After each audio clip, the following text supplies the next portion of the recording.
What's up, YouTube? Mr. Wheels here with my very first sports talk show. Breaking news out of the NHL today, if you haven't heard. Ilya Kovalchuk of the New Jersey Devils, at the age of 30, decides to retire from the NHL and will announce tomorrow that he is signing with St. Petersburg of the KHL. And this causes a bit of a problem for the New Jersey Devils as they lose their point-a-game player and their captain. In 816 games in the NHL, Kovalchuk scored 816 points. The reason I find that to be a problem is there's no big free agents left to replace Kovalchuk for this coming season. And he was not a compliance buyout, and that's strange because Lou Lamoriello said that he knew of Kovalchuk's reluctance to come back to the NHL after the lockout was over and continue playing with the Devils. And the good news is that for the remaining 12 years of Kovalchuk's 15-year contract, the cap hit for the New Jersey Devils will only be $250,000 at $250,000, and that's all right. But it begs the question: if Lou Lamoriello knew that Kovalchuk might leave the NHL, why would he not be a compliance buyout, and then they could have went out and got somebody to replace him?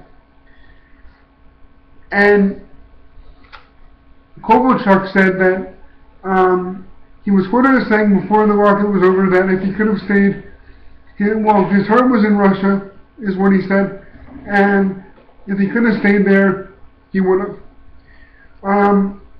But I still ask the question, why would you walk away from the remaining $60 to $70 million on your current deal with New Jersey?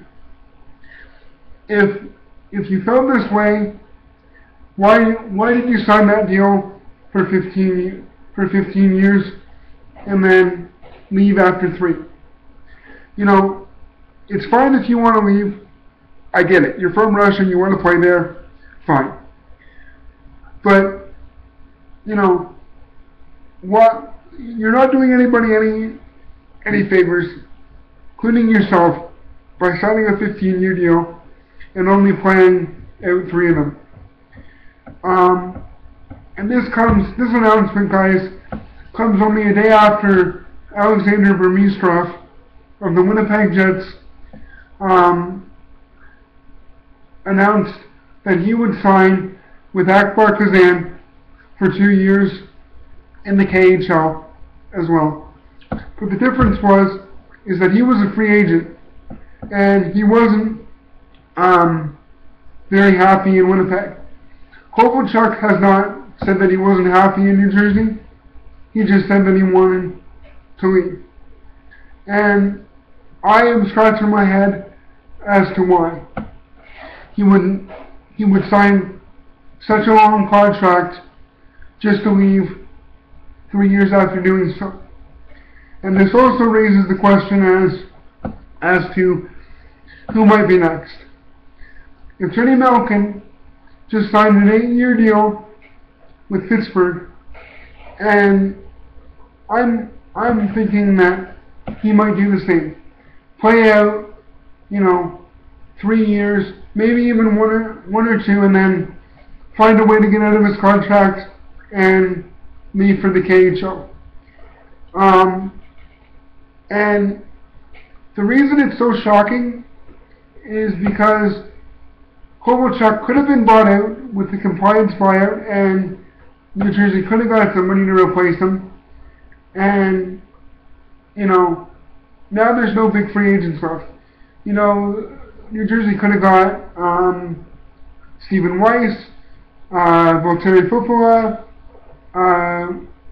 Vincent Lecavalier, Daniel Briere. None of those guys really would match up to Kovalchuk. but they would have been a replacement of some sort. And now, there's really nobody left. Who's left? Miguel Kovalchuk? He might leave for the KHL as well. And my question is also, the NHL, like, why isn't the NHL doing more about this? You know, Kovalchuk is not the first guy to just up and leave.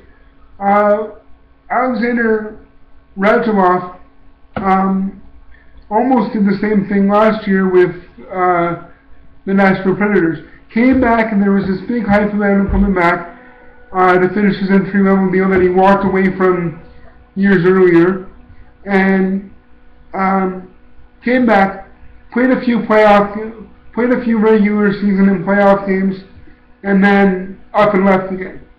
And you know, if Russian players, or any player for that matter, is going to do that, and be lured to the KHL by the tax-free money, then the NHL needs to crack down and have a clause in, maybe they can't do it right away, maybe it has to be in the next CBA in the next 6 to 7 years, but they need to crack down on players just up and leaving out of contracts, and because this handcuffs their NHL team. And, you know, let's not forget about the lack of safety in the KHL with flying and different restrictions. You remember a couple years ago, Lokomotiv Yaroslavl had a bunch of former NHL players that were on that plane that crashed. And, you know, that was a tragedy, and, you know, I'm not placing blame in that sense, but, you know, it's not as safe to fly on a Russian airline as it is as a North American one. And I just don't understand why Kovalchuk feels the need to play over in Russia, and I guess he has his family with him, but I don't understand. He was one of my favorite players, and it's a big shock, and I would like to know your feedback, you know, about this issue, and what your thoughts are.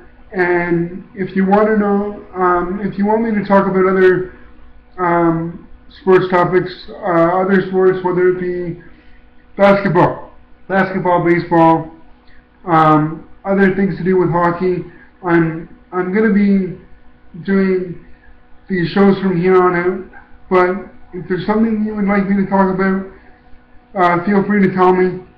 And if, just in case you're wondering about my name, Mr. Wheels, I'm in a wheelchair. That's the reason for the voice. So I hope I didn't drive you too nuts. You know, if you're going to comment, please keep it fairly positive. I'm not on here to make any enemies with anyone. I just have a passion for sports, and I'm sure there's a lot of people out there that have a passion for sports the same as I do.